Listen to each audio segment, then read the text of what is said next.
I'm Harry Harris, London taxi driver and guide, and I'm on a history tour uncovering the links between the Nazis and my hometown of London, and even the links with Hitler himself.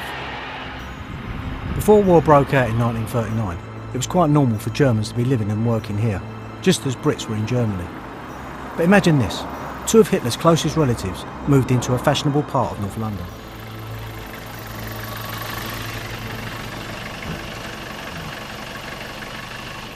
I'm now in Priory Gardens in Highgate, very near to the station, and I find it incredible to think that during the 30s this was the home to Hitler's sister-in-law, Brigitte Hitler, and her son, William, Adolf's nephew. The Hitlers moved here from Liverpool after Brigitte's husband, Alois, the Führer's brother, abandoned his family, went back to Berlin, got married bigamously and ran a tea shop. Are you keeping up? Apparently the Hitlers were very good neighbours, but not very good at paying their bills, because Mrs Hitler was due in court on the same day that her brother-in-law invaded Poland, but instead she fled to New York with her son. It seems there's no one left in Priory Gardens who had the Hitlers as neighbours. Ruth's lived here the longest, and she's a bit sceptical. What do you think of Mrs Hitler living in your road? I find it very hard to believe. Nobody's ever proved it.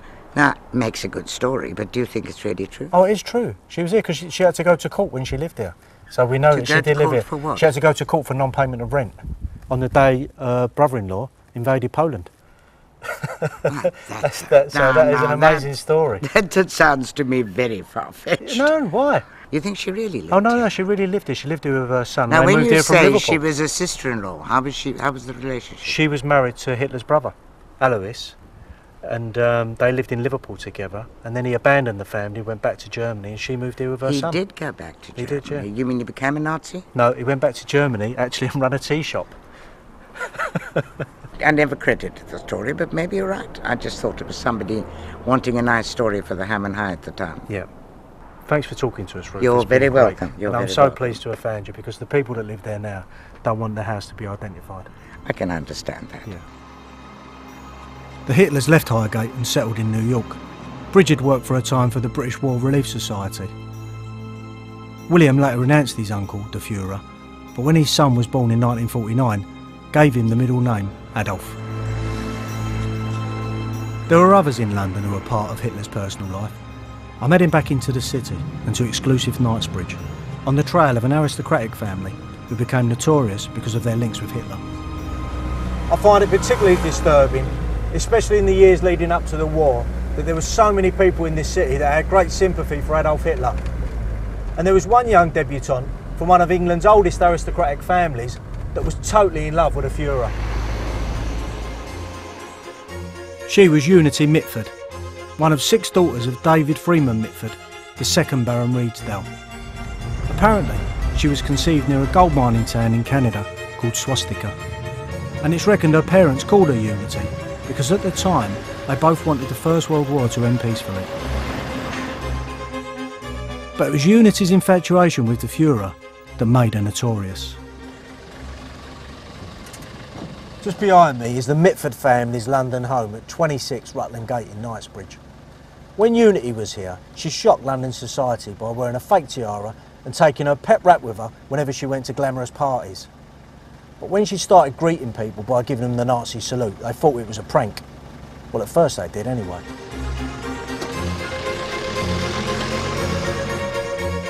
But it soon became clear that this young socialite was deadly serious.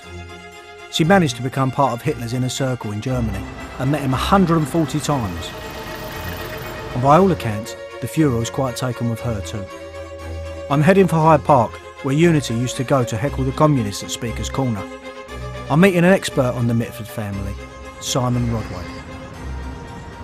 She liked to shock. You know, she's the middle kid. She had a pet rat, is that right? Exactly. She had a pet rat called Ratula. Ratula, and she had a grass snake called Enid. And, of course, she's... Strange combination. A rat and a snake, yes, you think they wouldn't get on, you know. She really couldn't find anything that engaged her, really. That was Unity's So she was a lost rich child, was she? A lost rich girl, yeah. Right. And, really, discovering Germany and German culture and German music and all this really saved her in the sense that it gave her a focus. Yeah, give her a bit of a purpose. Unity had been introduced to Germany by her brother Tom and sister Diana.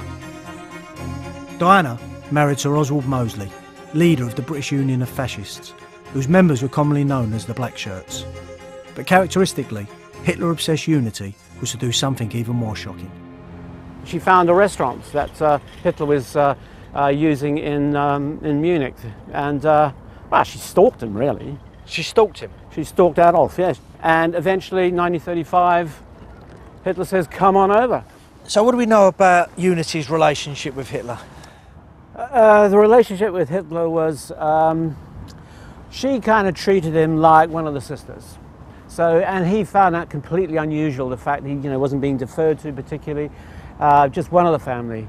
And it was a relationship which became notorious, as it would do, with here's the leader of the Reich with the daughter of an English lord. Yeah. And she became known as Hitler's girlfriend. She sounds like an amazing character, actually. I guess we'll never know what Unity's relationship with Hitler was really like. But one thing's certain, it ended in tragedy. Unity felt in her position she could help broker a peace really between Britain and Germany. Chamberlain declares war, of course, on the 1st of September 1939. 2 days later, Unity goes into the park opposite the apartment which in Munich, which Hitler had furnished for her, and takes out a pearl-handled revolver and shoots herself in the head. Doesn't do it very well. So Hitler keeps us very quiet because he's already had a young woman who was obsessed with him shoot herself, and so he pays for Unity's hospital. He gets a train to get her to Switzerland. Her mother and father come and collect her, and she's not a basket case for the next 10 years of her life, but she was pretty seriously disabled. When the injured Unity returned to England, it was big news. The Baron's daughter never recovered from her injuries and died in 1948. It's quite disturbing to discover